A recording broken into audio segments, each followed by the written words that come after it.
Hey guys, I'm doing some Solomon sill dividing, but first I want to show you guys something. There's a garden snake nearby.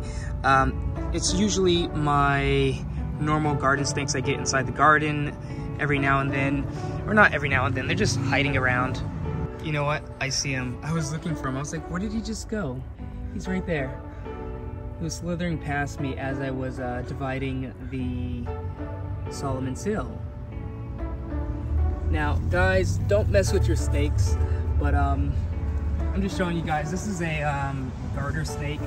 He's harmless, he's not gonna do anything, and he's just living his life. Back to dividing Solomon sill. All I did was I broke this one thing into pieces. I should have shown it, but like it was one big clump, and I just came along, disrupted the roots, I guess, and divided them. They came apart with ease. In fact, you can see I snapped it here and there. And from here, I kind of just dig a hole and slap one in. They're not too difficult to plant. They grow by rhizomes, so the roots aren't so deep. Okay, cover it up, maybe kind of fix up the uprightness, and I'll let it go. By the way, Solomon sill prefers part shade, so I'm trying to put it in an area. I know it's sunny right now, but there are a ton of trees actually in this area. So, I'm gonna guess these guys are gonna be okay. All right, now that I got all my Solomon sill in ground, I can tell you a little bit more about this plant. So I purchased this plant early this year. It was like one little thing, and it had like a small stump coming up as well. And now it turned to a much larger plant with a ton of little shoots and rhizomes. So you can divide Solomon sill at any time of the year. I'm doing mine now, which is right before fall time. Should give them some time to establish themselves before next year when they first come up. And my hope is that they're not going to be as small as they would if I did it sometime in winter to late winter. Usually these guys take quite some time to really get established, about a year or two usually, before you start seeing some growth. But every piece that I put in ground already had growth points on them, so I'm hoping they'll be okay.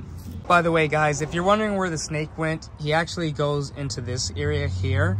He kind of stays here overnight.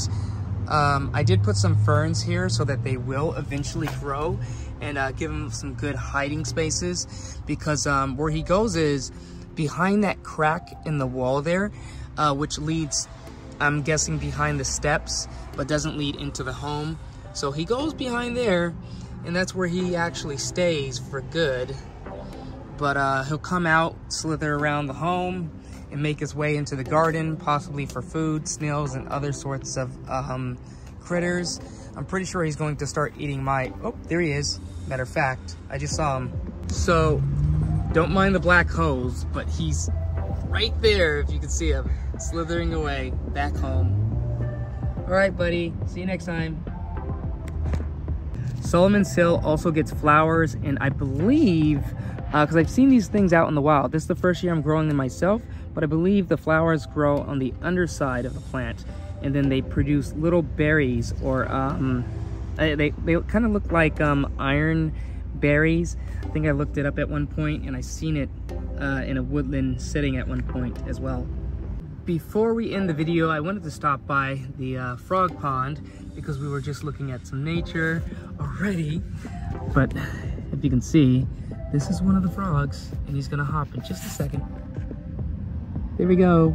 Oh my, there's one underneath here too, hiding. You gotta be very careful, because I can't step on this thing, because these guys will be hiding in the creases of the liner.